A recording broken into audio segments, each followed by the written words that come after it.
مسیح میں آپ سب کو سلام۔ خداوند آپ کو اور آپ کے خاندان کو برکت، صحت اور تندرستی عطا کرے۔ مسیح یسوع ناصری کے نام سے آمین۔ ہمارے لیے آج کی تلاوت مقدس پالوس رسول کا خط رومیوں کے نام 3 باب 21 سے 30 آیت۔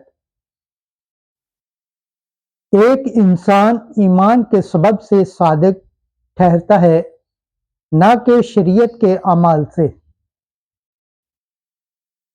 خدا باپ، بیٹے اور روح القدس کے نام سے آمین۔ اے بھائیو، اب خدا کی ایسی صداقت ظاہر ہوئی ہے جو شریعت پر منحصر نہیں، اور جس کی تصدیق شریعت اور انبیاء سے ہوتی ہے، یعنی خدا کی ایسی صداقت جو یسوع مسیح پر ایمان رکھنے سے ان سب کو حاصل ہوتی ہے جو ایمان لاتے ہیں، کیونکہ کچھ فرق نہیں، اس لیے کہ سب نے گناہ کیا اور خدا کے جلال سے محروم ہیں۔ پس وہ اس کے فضل سے، اس مخلصی کے سبب سے جو مسیح یسوع میں ہے، مفت صادق ٹھہرائے جاتے ہیں۔ اسی کو خدا نے اس کے خون کے باعث ایمان رکھنے والوں کے لیے ایک رحمگاہ ٹھہرایا، تاکہ وہ ان گناہوں سے چشمہ پوشی کر کے جو پیشتر ہو چکے تھے اپنی صداقت ظاہر کرے، یعنی خدا کے تحمل کے وقت، بلکہ اسی وقت بھی اپنی صداقت اس لیے ظاہر کرے کہ خود بھی صادق ٹھہرے اور اسے بھی صادق ٹھہرائے جو یسوع پر ایمان لائے۔ تو اب تیرا فخر کہاں رہا؟ اس کی تو گنجائش ہی نہیں۔ کون سی شریعت کے سبب سے؟ کیا ایمان کی شریعت سے؟ نہیں، بلکہ ایمان کی شریعت سے۔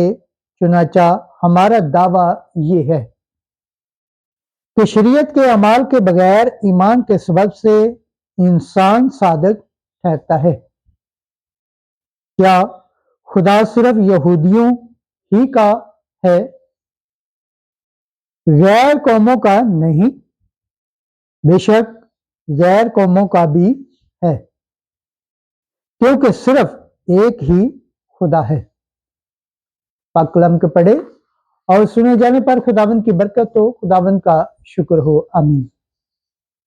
آج کا زبور پڑھا جائے گا، زبور 129، پہلی آیت سے 6 آیت۔ جماعتی جواب: خداوند کے پاس شفقت اور کثرت سے فدیہ ہے۔ اے خداوند، میں گہراؤں میں سے تجھے پکارتا ہوں۔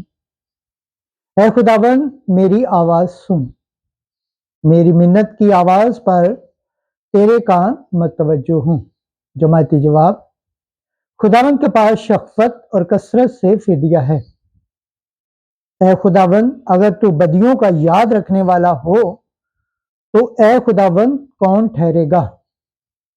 لیکن تیرے پاس گناہوں کی مغفرت ہے تاکہ ادب سے تیری عبادت ہو۔